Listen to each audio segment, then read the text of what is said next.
সংবাদ মাধ্যম নিয়ন্ত্রণের সুবিধা হলো নিজেদের পছন্দের সংবাদ বেশি বেশি প্রচার করা যায়, আর নিজের জন্য বিব্রতকর সংবাদ গায়েব করে দেওয়া যায়। যুক্তরাষ্ট্র ইসরায়েল জোট এখন সম্ভবত সেই সুবিধাটি নিচ্ছে। ইরানের বিপ্লবী রক্ষী বাহিনী পারস্য উপসাগরে মার্কিন বিমানবাহী রণতরী ইউএসএস আব্রাহাম লিঙ্কনে ক্ষেপণাস্ত্র আক্রমণ চালিয়েছে। খবরটি অস্বীকার করে ইরানের একটি ছোট যুদ্ধজাহাজ ধ্বংস করার খবর জোরে সোরে প্রচার করছে পশ্চিমা নিয়ন্ত্রিত সংবাদ মাধ্যমগুলো।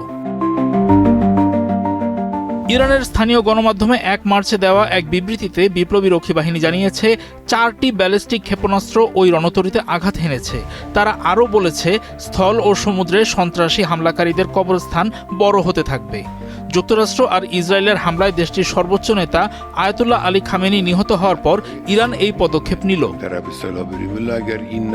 তবে মার্কিন সেন্ট্রাল কমান্ড ইরানের এমন দাবিকে মিথ্যা বলতে চাইছে। সামাজিক যোগাযোগ মাধ্যম এক্সে দেওয়া এক পোস্টে সেন্টকম জানায়, ইরানের ক্ষেপণাস্ত্রগুলো নাকি ইউএসএস আব্রাহাম লিঙ্কনের ধারে কাছেও আসতে পারেনি।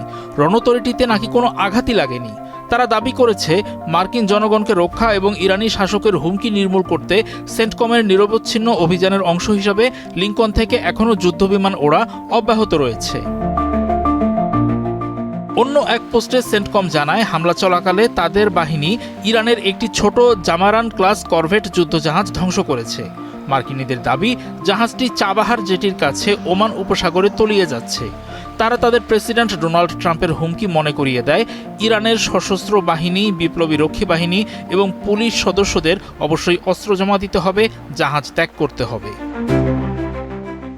নির্দিষ্ট কোনো জাহাজের নাম উল্লেখ না করে ব্রিটিশ সামুদ্রিক নিরাপত্তা সংস্থা ইউকেএমটিও জানিয়েছে, ১ মার্চ হরমুজ প্রণালীতে ২টি জাহাজ আক্রান্ত হয়েছে।